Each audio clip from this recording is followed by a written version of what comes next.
Hello everyone, let us learn with Ashish sir के YouTube channel पर आपका स्वागत है। जैसे कि हम लोग पढ़ रहे थे एक्टिव एंड पैसिव वॉइस, और आज हम लोग का एक्टिव एंड पैसिव वॉइस का 7 सेशन है। और हम लोगों ने जो 6 टाइप पढ़े थे उनकी एक्सरसाइज हम लोग कंप्लीट करा चुके हैं। आज हम लोग का टाइप 7 है एक्टिव एंड पैसिव वॉइस का। आज हम लोग का कौन सा टाइप है? टाइप 7। ठीक है, ध्यान देखिएगा टाइप 7 क्या है। आज ही हम आपको एक्टिव एंड पैसिव वॉइस में इंपरेटिव सेंटेंस जो होते हैं वो भी आपको बताएंगे, उसके बारे में भी एक्सप्लेन करेंगे। ठीक है, तो पहले हम लोग टाइप 7 समझते हैं कि टाइप 7 क्या है। तो टाइप 7 में क्या होता है, जैसे कि कोई प्रीपोजिशन या एडवर्ब होता है, ठीक, किसी वर्ब के साथ जुड़ करके एक स्पेसिफिक मीनिंग बनाता है। जैसे कि लुक आफ्टर एक प्रीपोजिशन है, लेकिन लुक के साथ यूज हुआ, लुक आफ्टर बना। लुक आफ्टर मीन्स क्या होता है? देखभाल करना। एक स्पेसिफिक मीनिंग बनाया उसने। ठीक है, मतलब ये प्रीपोजिशन जब किसी वर्ब के साथ जुड़ा तो उसने एक अलग से एक स्पेसिफिक उसकी मीनिंग बनी। ठीक, जब ऐसा कुछ होता है तो जब भी हम पैसिव वॉइस बनाते हैं तो वो प्रीपोजिशन या एडवर्ब को हम उससे अलग नहीं करते। तो हमने क्या बताया, फिर से ध्यान सुनिएगा। हमने बताया कि जब कोई प्रीपोजिशन या एडवर्ब, क्या बताया, जब कोई प्रीपोजिशन या एडवर्ब किसी वर्ब के साथ जुड़कर एक स्पेसिफिक मीनिंग बनाता है तो उसका पैसिव वॉइस बनाते समय वो प्रीपोजिशन या एडवर्ब उसको अलग नहीं करते हैं। मतलब अगर लुक के बाद आफ्टर लिखा है तो जब हम पैसिव वॉइस बनाएंगे तो भी लुक के बाद आफ्टर आएगा, उसको अलग अलग नहीं करना है। ओके, तो एज एन एग्जाम्पल हम लोग यहां पे देखते हैं, जैसे कि लिखा हुआ है, देखिएगा,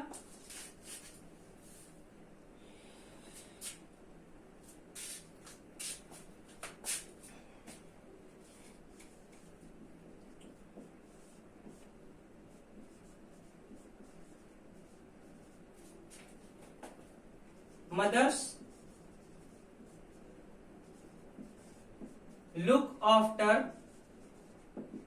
their children, ये लिखा हुआ है।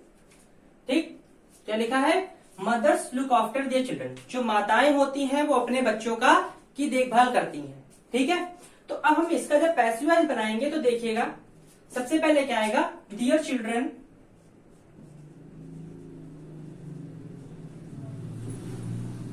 जो हमने 4 रूल बताए थे वो ध्यान रखिएगा।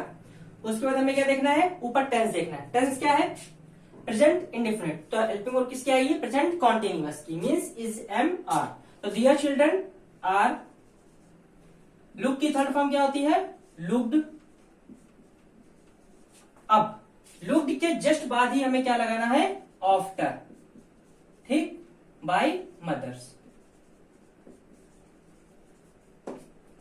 देखिए क्या बना, their children are looked after by mother's.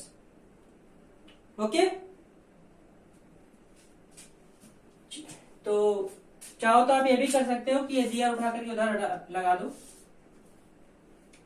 कि मीन्स यहां पे चिल्ड्रन कर दो और बाय दियर मदर्स कर दो। ठीक है,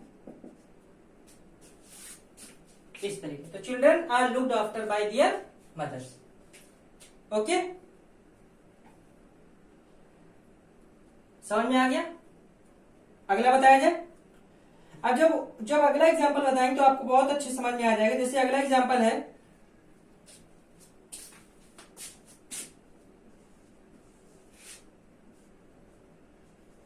यू शुड नॉट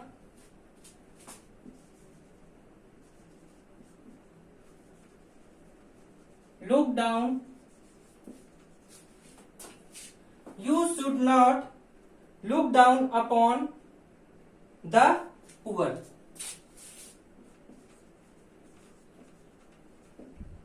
ठीक, जैसे कि ये देखिए, लुक वर्ब है, अब डाउन अपॉन। डाउन आपका एडवर्ब है और अपॉन आपका प्रीपोजिशन। तो ये देखिए सब लुक के साथ लग के आ रहा है। तो इसलिए इसका देखिए पैसिव वॉइस कैसे बनाएंगे। सबसे पहले क्या आएगा, द पुअर यहाँ पे मॉडल वर्ब यूज हुई है, तो आपको पता है जब मॉडल वर्ब यूज होती है the poor should not be, क्या आ जाएगा? The poor should not be looked down upon, क्या हो जाएगा? Looked down upon bye you. तो क्या बना? The poor should not be looked down upon bye you. देखिए लुक्ड डाउन अपॉन साथ में आया हुआ है, एक भी चीज अलग नहीं हुई है, ठीक है, समझ में आ गया। अब देखते हैं हम लोग टाइप 8 की ओर बढ़ते हैं। किस टाइप की ओर बढ़ते हैं? टाइप 8 की ओर बढ़ते हैं, ठीक है।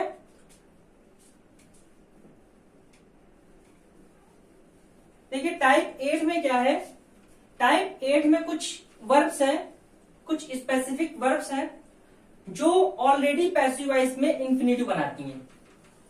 जो ऑलरेडी पैसिव वॉइस में क्या बनाती हैं? इंफिनिटिव बनाती हैं, मतलब कि वो वर्ब के बाद एक इंफिनिटिव जरूर आता है, मीन्स 2 प्लस वर्ब की फर्स्ट फॉर्म जरूर आती है। अब वो कौन कौन सी वर्ब है उसके बारे में हम समझ लेते हैं। वो वर्ब होती हैं लेट है, बिड है, मेक है, हियर है, और जैसे कि हेल्प है, फील है, वॉच है, सी है। तो ये सब जो वर्ब होती हैं ये सब क्या बनाती हैं? ये अपने आगे क्या रखती हैं? इन्फिनिटिव रखती हैं। क्या रखती हैं? इन्फिनिटिव रखती हैं। तो हम यहां पे वर्ब लिख देते हैं let, bid, make, feel, see, watch, hear. क्या क्या बताया हमने? Let, bid, make, feel, see, watch, hear, ठीक है। और एक और होती है, वो होती है हेल्प, ठीक, जिसमें से लेट क्या है? एक एक्सेप्शन है, एक अपवाद है। क्या है? अपवाद है। ये अपने आगे कभी भी इंफिनिटिव नहीं रखती है, ठीक है। इसके आगे मतलब कि इंफिनिटिव, इसके आगे वर्ब की फर्स्ट फॉर्म तो आएगी लेकिन टू लग के नहीं आएगी, ठीक है। बाकी बिड हो, मेक हो, फील हो, सी है, वॉच है, हियर है, हेल्प है, तो इनके आगे 2 प्लस वर्ब की फर्स्ट फॉर्म पैसिव वॉइस में जरूर आती है, ठीक है। अब जैसे कि इसके लिए हम कुछ एग्जाम्पल लेते हैं यहाँ पे। जैसे कि एग्जाम्पल लिया हमने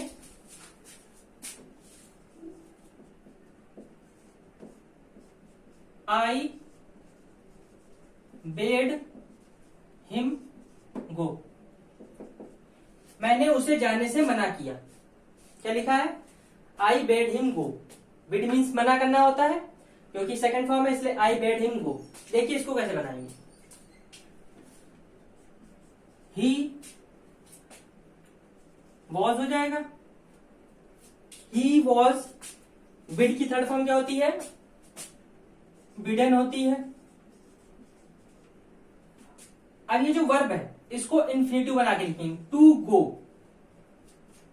bye me. He was bidden to go by me, ठीक।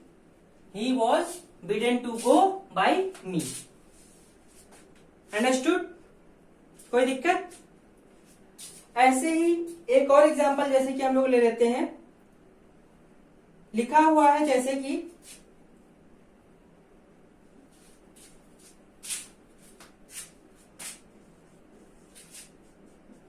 I have made her sing a song.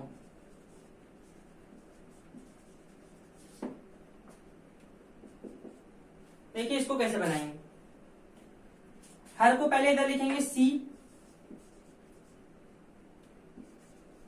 Has been made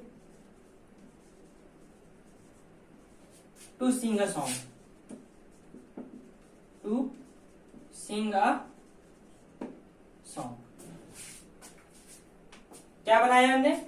C has been made to sing a song. Okay,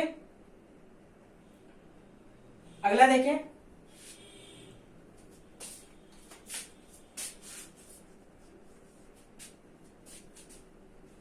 लिखा हुआ है सी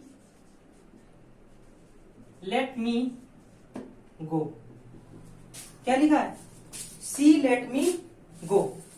देखिए इसको कैसे बनाएंगे।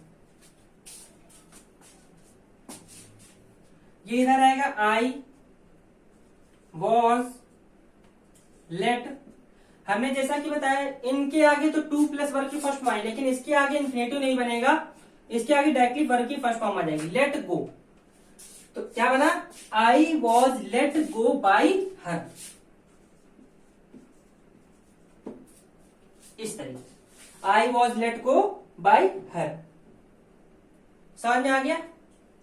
कोई दिक्कत? ओके। अब बात करते हैं टाइप 9 की। देखिए एक बार फिर से हम टाइप 8 समझा देते हैं अच्छी तरीके से ताकि कोई प्रॉब्लम ना हो।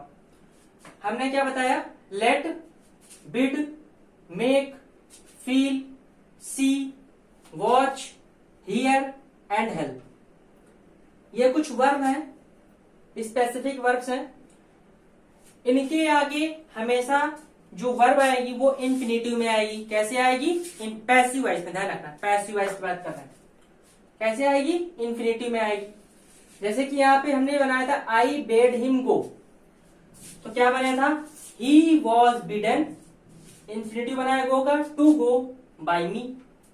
वैसे I have made her sing a song, तो she has been made to sing. Infinitive बनाया, ठीक है।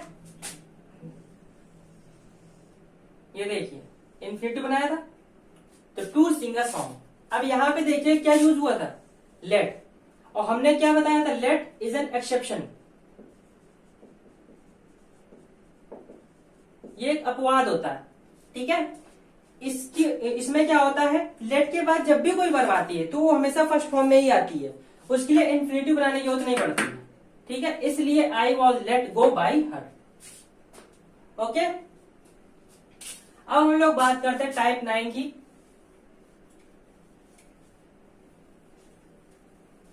टाइप 9 में आते हैं इंपरेटिव सेंटेंस। अब आप लोग को पहले इंपरेटिव सेंटेंस के बारे में आपको जानकारी दे देते हैं, ठीक है। फिर उसके बाद ही हम आगे एक्सप्लेन करें। देखिए इंपरेटिव सेंटेंस को हिंदी में क्या कहते हैं? आज्ञा सूचक वाक्य।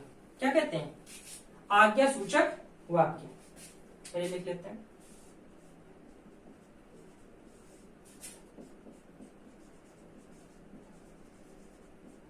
सबसे पहले इंपरेटिव सेंटेंस अच्छी तरीके से समझ लीजिए, उसके बाद ही अच्छे तरीके से आपको ये एक्सप्लेन कर पाएंगे हम। देखिए इंपरेटिव सेंटेंस क्या होते हैं? इनको हिंदी में कहते हैं आज्ञा सूचक वाक्य। मतलब कि इसमें आज्ञा दी जा रही हो, ठीक है, रिक्वेस्ट की जा रही हो, ठीक है, परमिशन दी जा रही हो, एप्लीकेशन किया जा रहा हो, या कमांड दिया जा रहा हो, ठीक है, परमिशन हो या कमांड हो, रिक्वेस्ट हो, एडवाइस हो, तो ये सब क्या होते हैं? ये सब किस टेंस को दिखाते हैं? सेंटेंस को दिखाते हैं, इंपरेटिव सेंटेंस को दिखाते हैं, मीन्स आज्ञा सूचक वाक्य को दिखाते हैं। जैसे कहते हैं कि come here, please come here, कृपया यहाँ आइए, तो ये कैसा सेंटेंस होता है? इंपरेटिव सेंटेंस होता है। कहते गो देयर, वहां जाओ, तो ये क्या होता है? कमांड है, ठीक है। कहते सिट डाउन, ठीक। कहते bring me bring me a glass of water, request की, ठीक है। कहते कीप क्वाइट, शांत रहो, ऑर्डर दिया, तो क्या हुआ? इंपरेटिव सेंटेंस हुआ, ठीक है। कोई सजेशन देना, कोई एडवाइस देना, ठीक। जैसे कहते हैं कि बी अवेक,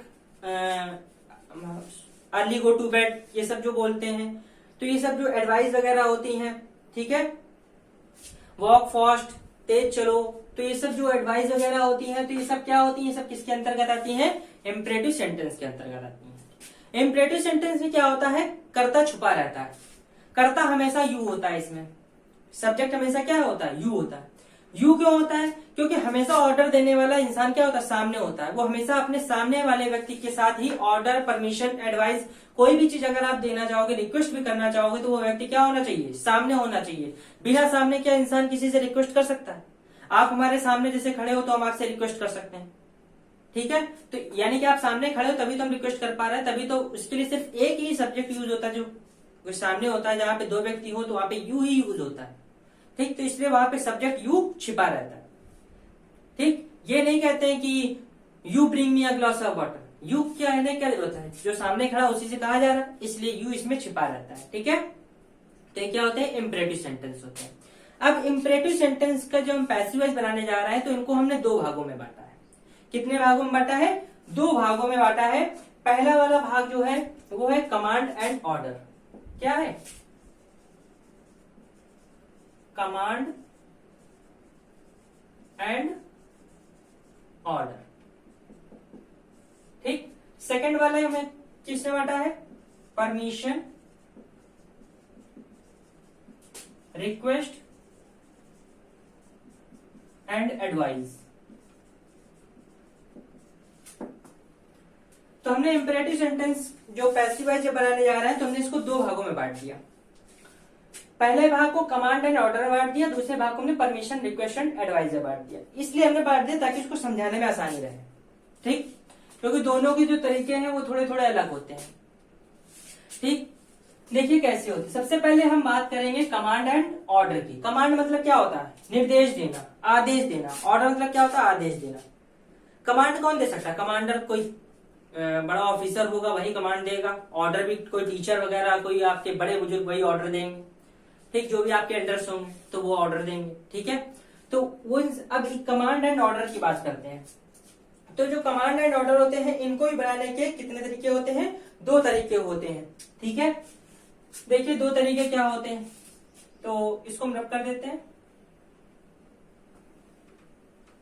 ठीक है, देखिए इसमें जो पहला तरीका है, व्हेन ऑब्जेक्ट इज गिवन, यानी कि जब इसमें हमें ऑब्जेक्ट दिया जाए तो पैसिव वॉइस बनाते समय क्या रूल होना चाहिए। ठीक, तो जब हमें ऑब्जेक्ट दिया जाता है तब रूल जो होता है हमारा वो होता है, रूल देखिएगा,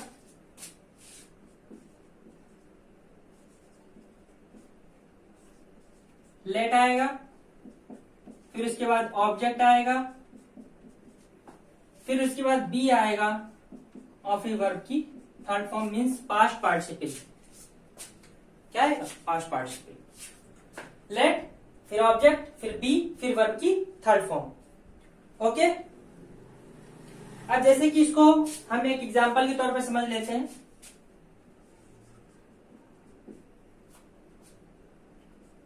लिखा है ब्रिंग अ बुक। देखिए इसमें ऑर्डर दिया जा रहा है, एक किताब लाओ।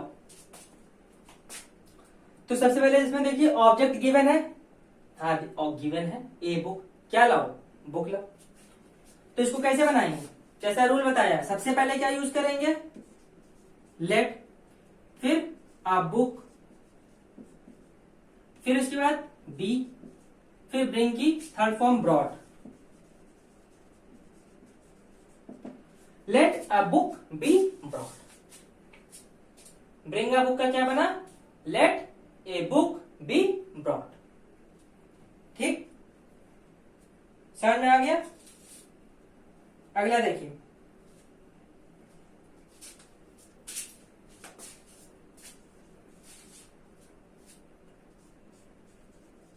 लिखा है टर्न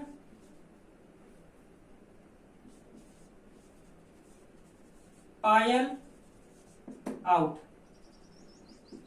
देखिए इसको कैसे करें, किसको बाहर निकालने के लिए कह रहे हैं, पायल को। तो ऑब्जेक्ट पायल है, तो लेट पायल बी टर्न्ड आउट। लेट पायल बी टर्न्ड आउट। समझ में आया, इसमें कमांड दिया गया कि पायल को बाहर निकालो।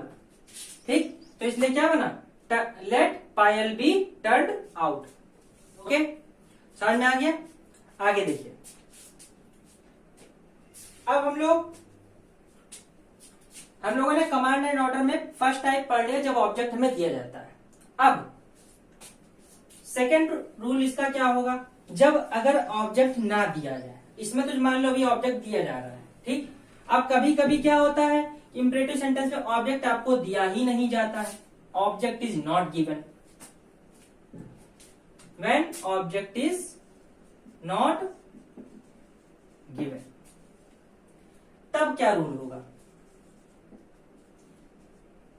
देखिए, जब भी अगर आपको ऐसा हो कि अगर आपको कोई ऑब्जेक्ट नहीं दिया जा रहा है तो आपको बिल्कुल सिंपल है, कोई दिक्कत नहीं होगी। बस आपको क्या करना है, अगर कमांड दे रहा है या ऑर्डर दे रहा है तो आपको क्या करना है,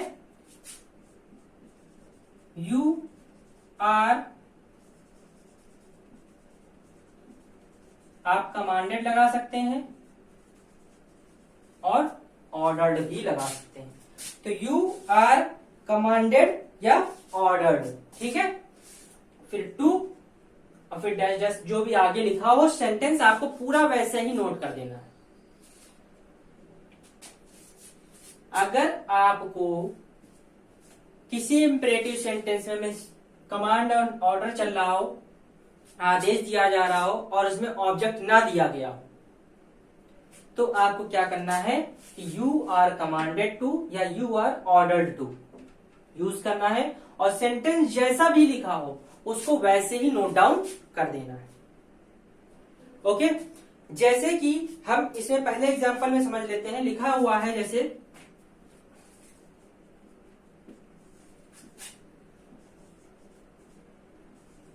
गो आउट एट वंस, तुरंत बाहर जाओ। अब बात आती, देखिए इसमें कहीं ऑब्जेक्ट दिया हुआ है, क्या जाओ, किसको जाओ, ऑब्जेक्ट दिया हुआ है? नहीं दिया हुआ। जब ऑब्जेक्ट नहीं दिया गया है तो यानी यहाँ पे आपको वो तरीका तो लगा नहीं सकते कि ऑब्जेक्ट दिया होता तो आप लेट के बाद ऑब्जेक्ट लिख देते हो, लेकिन ऑब्जेक्ट दिया नहीं गया तो लेट वाला तो यहाँ पे लगेगा नहीं। तो आपको क्या करना है, तो सबसे पहले आप देखिए कि यहाँ पे कमांड दिया गया है कि ऑर्डर दिया गया है। तो आप देख लो कि आदेश दिया जा रहा है, तो यू आर ऑर्डर्ड टू भी लगा सकते हो, कमांड, क्योंकि दोनों का मतलब तो एक ही होता है ना। यू आर कमांडेड भी कह सकते हो, यू आर ऑर्डर्ड भी कह सकते हो। तो यहाँ पे मान लो हमने लिख दिया यू आर ऑर्डर्ड टू, बस जैसे लिखा वैसे लिख दीजिए, गो आउट एट वंस, हो गया। क्या बना, you are ordered to go out at once. ठीक, समझ में आ गया? कोई दिक्कत? अगला देखते हैं।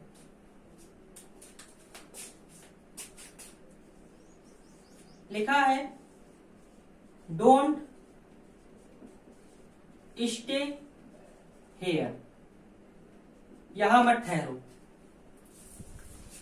तो देखिए इसको कैसे बनाएंगे। यहां भी आपको ऑर्डर दिया जा रहा है और ऑब्जेक्ट आपको गिवन नहीं है।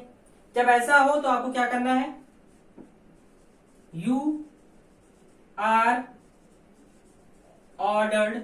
अब देखिए निगेटिव सेंस है तो आपको यहां पे क्या लगा देना है, नॉट टू, और स्टे हियर, स्टे हियर। एक बार फिर से इंपरेटिव सेंटेंस का ये फर्स्ट टाइप समझ लेते हैं, ठीक है, अच्छी तरीके से, ताकि आपको कोई प्रॉब्लम ना हो।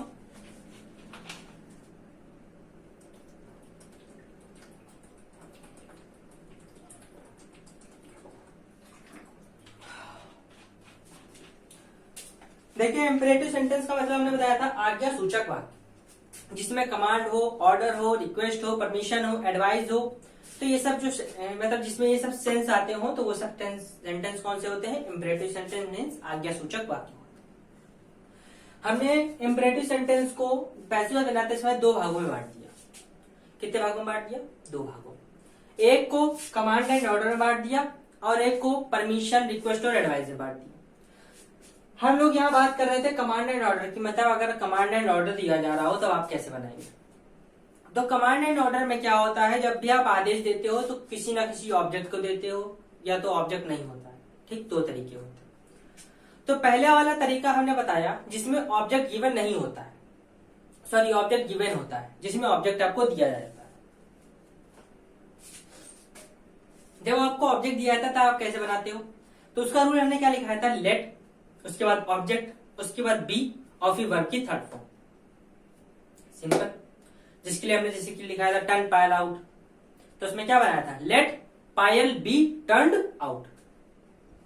ओके, कोई दिक्कत हुई थी इसमें? कुछ नहीं। इसके बाद जैसे कि when object is not given, जब आपको ऑब्जेक्ट ना दिया जाए तब आपको क्या करना है? कुछ नहीं करना है, सीधे आपको यू आर ऑर्डर टू या यू आर कमांडेड टू, ठीक, दोनों का मतलब एक ही होता है। ये लिखिए और जैसा सेंटेंस लिखा है वैसे ही आप नोट डाउन करिए। अगर निगेटिव सेंस आ रहा है तो you are ordered not to, means preposition के पहले नॉट लगा दीजिए, नॉट टू, ठीक है। तो you are ordered not to या you are commanded not to stay here. तो ये जो तरीका था ये इंपरेटिव सेंटेंस का फर्स्ट टाइप था, कमांड एंड ऑर्डर के लिए, ठीक।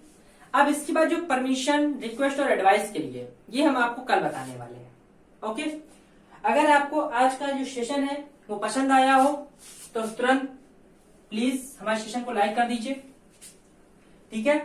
और प्लीज क्विज अटेम्प्ट करते रहिए टेलीग्राम पे। और अब से हम सोच रहे हैं सिर्फ इंग्लिश के ही क्विज नहीं, थोड़े जीएस वगैरह के क्विज भी डालते रहे, क्योंकि एक सब्जेक्ट से तो कुछ होने वाला है नहीं, ठीक है। जब तक आपके चारों सब्जेक्ट पे पकड़ नहीं होगी तब तक आप कोई भी कॉम्पिटिटिव एग्जाम में क्लियर करना मुश्किल है, ठीक है। क्योंकि ये चारों जो आपके कॉम्पिटिटिव मतलब जितने भी चारों सब्जेक्ट हैं, चारों सब्जेक्ट मोस्ट इंपोर्टेंट होते हैं, आपको पता ही है। चाहे मैथ हो, चाहे रीजनिंग हो, इंग्लिश हो, चाहे जीएस हो, अगर कोई भी एक प्रॉब्लम करेगा तो आपको दिक्कत आएगी, ठीक है। तो इंग्लिश तो मैं प्रिपेयर करा ही रहा हूँ, अगर बाई चांस मौका बना कभी तो रीजनिंग और जीएस भी हम पढ़ा सकते हैं, तो किसी ना किसी दिन देखेंगे। अगर आपको क्लास अच्छी लगेगी तो हम आगे बढ़ाएंगे, नहीं तो एक क्लास डालेंगे जरूर। अगर आपको पसंद आएगी तो ही हम आगे बढ़ेंगे, नहीं तो कोई बात नहीं, ठीक है। बाकी अगर आपको अच्छा लगा तो प्लीज इससे लाइक जरूर करिएगा इस सेशन को, और ज्यादा से ज्यादा लोगों में शेयर कीजिए, ठीक है। एंड फर्स्ट टाइम आए तो प्लीज हमारे चैनल को सब्सक्राइब जरूर किया कीजिए, ठीक है। और बेल आइकन पे प्रेस कर दिया कीजिए ताकि आपको हमारी जो लेटेस्ट नोटिफिकेशन हो वो आपको मिलती रहे, ठीक। तो आज का सेशन हम लोग यहाँ पे खत्म करते हैं। Okay, thank you.